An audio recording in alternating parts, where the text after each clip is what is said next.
जैसे कि ये अक्सर होता है कि जब आप परमेश्वर के लिए कुछ करना चाहते हैं तो शैतान आकर आपको दबाने की कोशिश करता है। मैं भी अचानक से सोचने लगा कि मुझे इस फ़िल्म के लिए हाँ नहीं करनी चाहिए थी और मैंने तो इतने गलत काम किए हैं, जब लोगों को पता चलेगा तो ये सही नहीं होगा और मुझे इस फ़िल्म के लिए ना कर देनी चाहिए, मैं इस मूवी के लायक नहीं हूँ। और फिर डायरेक्टर ने भी मुझे कॉल किया और कहा कि शायद इस फिल्म के बाद तुम इस शहर में एक्टिंग नहीं कर पाओगे और इसके लिए मैं जिम्मेदार नहीं होना चाहता। और मुझे भी डर लगने लगा और फिर मुझे एहसास हुआ कि इस काम के लिए परमेश्वर मुझे लेकर आए हैं। मेरा ये टैलेंट परमेश्वर की ओर से है, ना कि इंसानों की ओर से। और मैंने अपने आप से कहा कि हम सब बुलाए गए हैं अपनी अपनी सलीब उठाने के लिए, और अगर हम अपनी सलीब को नहीं उठाएंगे तो इसके वजह से ज़रूर कुचले जाएंगे। जब सवाल आता है इस फिल्म को करने के बारे में तो मैं सोचता हूँ कि अगर हमने ये मूवी किसी नियंत्रण सेटिंग में की होती तो आप शायद असल प्रदर्शन को कभी नहीं देख पाते। ये सच में बहुत ही दर्दनाक और पीड़ा से भरा हुआ था। शुरुआत में ही मेरी हालत बहुत बुरी हो चुकी थी और मैंने पूरी कोशिश की कि मैं यीशु के जैसे बन सकूं, क्योंकि मैं नहीं चाहता था कि लोग मुझे देखें। मैं चाहता था कि लोग यीशु मसीह को देख सकें, कि जब लोग इस मूवी को देखें तो वो अपने आप को देख सकें जैसे कि हम अपने आप को देखते हैं, ऐसे नहीं पर परमेश्वर की नज़र से कि वो हमें कैसे देखता है। अनजाने में मुझे बहुत कोड़े भी लग गए थे और मैं बुरी तरह से चोटिल हो गया था। जब मैं स्लीव को उठाया हुआ था तो मेरा ये कंधा पूरी तरह से जख्मी था। मूवी को करने से पहले मेरा वज़न तकरीबन 210 पाउंड के आसपास था, पर मूवी के बाद जब मैं स्लीव पर था मेरा वज़न 168 पाउंड ही रह गया था।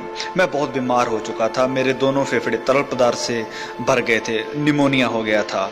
और जब शूटिंग ख़त्म हुई तो बहुत से लोग इस बारे में नहीं जानते हैं और मैं ज़्यादा बात भी नहीं करता, लेकिन मुझे दिल की सर्जरी करवानी पड़ी थी और शूटिंग के अंतिम दिन में आसमानी बिजली मुझ पर गिर पड़ी थी।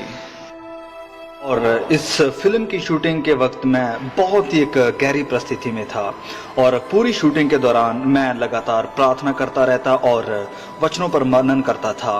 और जैसे कि आप कहोगे कि मैं चरित्र में कैसे बना रहा, तो ये एक बहुत ही एक ज़रूरी सवाल है, क्योंकि मैं जानता था कि लोग यीशु को तभी देख पाएंगे अगर हम प्रार्थना और उपवास में बने रहे। और मैं आपको बताना चाहता हूँ कि उपवास रखना तो शीघ्र था मेरे बीमार होने की वजह से। और फिर मूवी के अंत में जब मैं स्लीप पर था तो मेरा पूरा शरीर नीला पड़ गया था। ये कोई मेकअप नहीं था, मेरा शरीर सचमुच नीला पड़ गया था। स्लीप के ऊपर मेरा ये का बहुत ही बुरी हालत में था और वो दर्द मेरे सहन शक्ति से बिल्कुल बाहर थी और मैं इतना बीमार था कि अगर ये कंधा निकल भी जाता तो मुझे कुछ भी महसूस नहीं होता। और मेरे दिल में भी मुझे कुछ समस्या महसूस हो रही थी। और फिर जब डॉक्टर ने मशीन लगाकर चेकअप किया तो उसने हमारे डायरेक्टर मेल गिब्सन से कहा कि ये मर सकता है। तो हमारे मेल गिब्सन भी सोचने लगे और फिर मुझसे कहा कि जिम क्या करना है।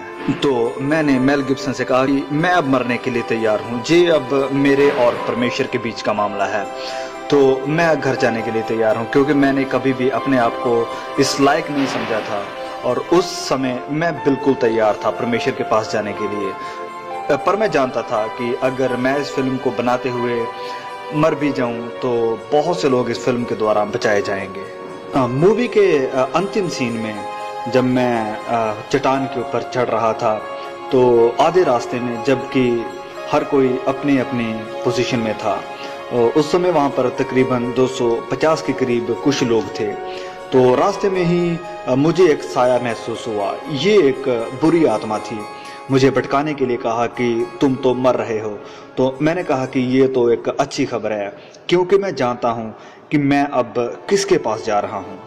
स्लीप के ऊपर जब मैं तो मुझे सांस लेने में बहुत तकलीफ़ हो रही थी, क्योंकि ये सच्चाई है कि जब स्लीप के ऊपर किसी की मृत्यु होती है तो वो दम घुट के ही होती है। और शारीरिक तौर पर मैं भी इसी तकलीफ़ से जूझ रहा था। शायद हमारा प्रभु चाहता था कि मैं भी उस दर्द को महसूस करूं जो उसने सहन किया था, पर परमेश्वर मुझे संभाल रहा था और मेरा हाथ पकड़े हुए था और वो शायद चाहता था कि तुम कहाँ तक मेरे साथ चल सकते हो। और मैंने कहा कि प्रभु मेरा कतरा कतरा हाजिर है। अंत में मैं कहना चाहता हूँ कि सप्ताह में सिर्फ एक बार प्रैक्टिस करके आप ओलंपिक एथलीट या फिर विश्व प्रसिद्ध चैंपियन नहीं बन सकते हैं। यीशु को अपने जीवन में आपको हर पल प्रतिदिन लेना है। यीशु ही आपकी सच्चाई है, वो आपकी जिंदगी है, वो आपके साथ हर पल रहना चाहता है, आपके जीवन का वो कोच है। जब आप गिरते हैं तो वो आपको हिम्मत देता है फिर से चलने की, वो आपको सहारा देता है, वो चाहता है कि आप उसके लिए और ज्यादा, वो आपको उत्साहित करता है कि आप उपवास करें, लगातार प्रार्थना करें, सप्ताह में बस एक बार नहीं बल्कि प्रतिदिन।